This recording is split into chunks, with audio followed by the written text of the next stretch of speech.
इस भारत में तो तुम्हारे पुरखे भी थे कि नहीं थे? चलो राजपूत तो सबसे हार रहे थे, तुम्हारे क्या कर रहे थे? बताओ ना, तेरा खानदान कुल वंश क्यों नहीं गया उनसे लड़ने? राजपूत तो कमजोर लड़ाके थे, तो तू चला जाता।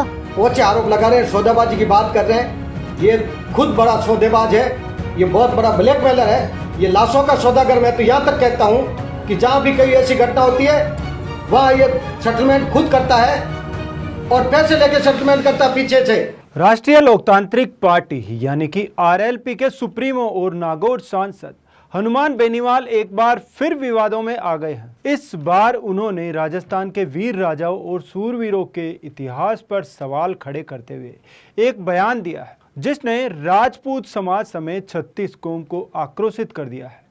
नमस्कार, आप देख रहे हैं पंजाब केसरी राजस्थान। मैं आपके साथ हूं चंद्र प्रकाश। हनुमान बेनीवाल के इस बयान को राजपूत समाज ने अपने गौरवशाली इतिहास का अपमान बताया है। इसको लेकर मारवाड़ राजपूत महासभा के अध्यक्ष हनुमान सिंह खांगटा ने तीखी प्रतिक्रिया दी है।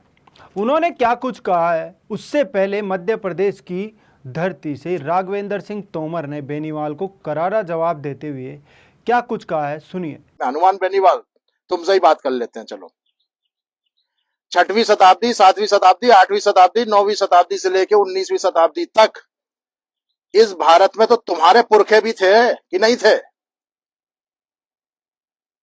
चलो राजपूत तो सबसे हार रहे थे, तुम्हारे क्या कर रहे थे? बताओ ना। जब मोहम्मद बिन कासिम आया 712 में, तो तुम्हारे गांव के लोग क्या कर रहे थे? बताओ। तुम्हारे बाबा परबाबा क्यों नहीं गए? मोहम्मद कासिम से लड़ने क्यों नहीं गए? बता। 300 साल बाद जब महमूद गजनवी आया, तब तेरे बाबा परबाबा, तेरा खानदान कुल वंश क्यों नहीं गया उनसे लड़ने? राजपूत तो कमजोर लड़ाके थे, तो तू चला जाता। वो क्यों नहीं गए? बता ना, क्या कर रहे थे उस समय तुम लोग? अलाउद्दीन खिलजी जिस समय चित्तौड़ पर गोरा बादल लड़ रहे थे, उस समय तुम क्यों नहीं गए लड़ने? बता भाई, वो इतिहास खोल, अब खोल। हाँ, तू अलेक्जेंडर बन रहा था उस समय, क्यों रे बेनीवाल? हाँ, सिकंदर बन रहा था। कहां थे तेरे बाबा परबाबा? बता जा। जब अंग्रेज आ रहे थे, फ्रांसीसी आ रहे थे, तो तुम क्या कर रहे थे? अब बात कर लेते हैं मारवाड़ राजपूत महासभा के अध्यक्ष हनुमान सिंह खांगटा की। तो खांगटा ने बेनीवाल पर जोरदार हमला बोला है। उन्होंने कहा कि इस तरह के ओछे बयान की पूरी राजस्थान की जनता विरोध करेगी और उनके विरुद्ध कानूनी कार्रवाई भी की जाएगी। साथ ही उन्होंने कहा कि हनुमान बेनीवाल लाशों का सौदागर और ब्लैकमेलर है, पर्दे के पीछे जाकर सेटलमेंट करता है। मारवाड़ राजपूत महासभा के अध्यक्ष हनुमान सिंह खांगटा ने कहा कि सांसद हनुमान बेनीवाल को जनता ने नकार दिया है। अब वह समाज और जातियों का विघटन कैसे हो, इस तरह की कार्रवाई में जुट गए हैं। राजस्थान का इतिहास गौरवमय और गरिमामय रहा है। यहाँ पर कई सूरवीर राजा महाराजा हुए हैं, जिन्होंने अपनी धरती माँ की आन बान शान की रक्षा के लिए अपने प्राण न्योछावर कर दिए हैं। कई विदेशी आक्रांताओं और मुगल राजाओं को यहाँ से भगाने का काम किया है। ऐसे राजा महाराजाओं और इतिहास के सूरवीरों को लेकर इस तरह के गंदे शब्दों का इस्तेमाल करना कि वह सौदागर थे, सही नहीं है। हनुमान सिंह खांगटा ने आगे कहा कि सौदागर सेटलमेंट करने वाला तो हनुमान बेनीवाल है, वो लाशों का सौदागर है। यह लोगों को ब्लैकमेल करता है। जहां कहीं किसी की भी मौत होती है या कोई घटना होती है, वहां पर सेटलमेंट यह खुद करता है। मजबूर लोगों से पैसे लेकर सेटलमेंट करता है। बेनीवाल पर्दे के आगे कुछ है और पर्दे के पीछे कुछ है।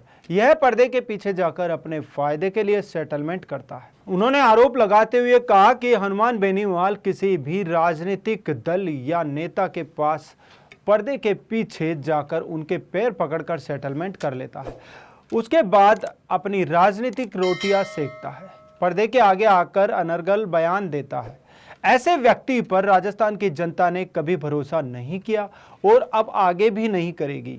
यह सिर्फ जातिवाद का जहर घोलने के लिए और जातियों को लड़ाने के लिए ओछी राजनीति करता है। खांगटा ने तंज कसते हुए आगे कहा कि बेनीवाल को अब लगा कि उनका ना तो समाज साथ दे रहा है और ना ही जनता। उनकी जड़ें कमजोर हो रही है तो बेनीवाल अपना अस्तित्व बचाने के लिए इस तरह की ओछी राजनीति शुरू की है। आम जनता को भ्रष्ट में डालकर ध्यान भटकाने की कोशिश कर रहा है।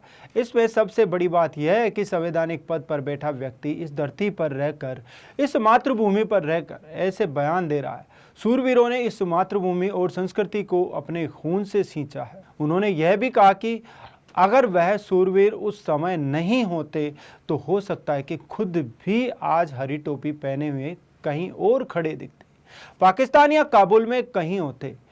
इन लोगों को पता नहीं है कि कितना खून बहाया है सूरवीरों का जब यह राजस्थान की संस्कृति बची है, किस प्रकार से देश में हिंदुत्व बचा है। ऐसे लोगों की मानसिकता और बयानबाजी से आम जनता को बहुत तकलीफ पहुंचती है। संस्कृति और राजस्थान की आन बान और शान की रक्षा के लिए अपना सब कुछ न्यौछावर कर देने वालों लोगों के प्रति, ऐसे शूरवीरों के प्रति, देशभक्तों के प्रति ऐसी अच्छी मानसिकता रखने वाला जो एक व्यक्ति संवैधानिक पद पर बैठा हुआ है, उसके बाद में यदि ऐसे अनगल बयान दे रहे हैं, मैं तो ये कह रहा हूँ कि ये कह रहे हैं कि इस तरीके के ओछे आरोप लगा रहे हैं, सौदेबाजी की बात कर रहे हैं। ये खुद बड़ा सौदेबाज है, ये बहुत बड़ा ब्लैकमेलर है।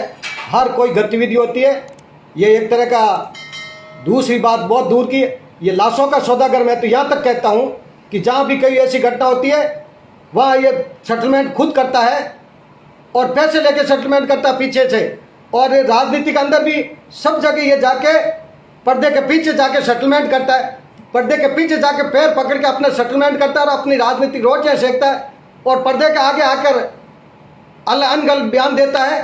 वो व्यक्ति जो पर्दे के पीछे कुछ बोलता है और लोगों के सामने जाके कुछ बोलता है, ऐसे व्यक्ति के ऊपर कोई भरोसा और विश्वास राजस्थान की जनता नहीं पहले किया और नहीं अब करेगी। बेनीवाल ने यह सिर्फ राजपूत समाज के लिए नहीं, राजस्थान की 36 कौम के सूरवीरों के बारे में बोला है। हालांकि उनके बयान का वीडियो सोशल मीडिया पर जमकर वायरल हो रहा है, जिसमें वे कहते हुए सुने जा सकते हैं कि इतिहास को बढ़ा चढ़ाकर पेश किया गया है। असल में लड़ाइयाँ में क्या हुआ ये भी देखा जाना चाहिए।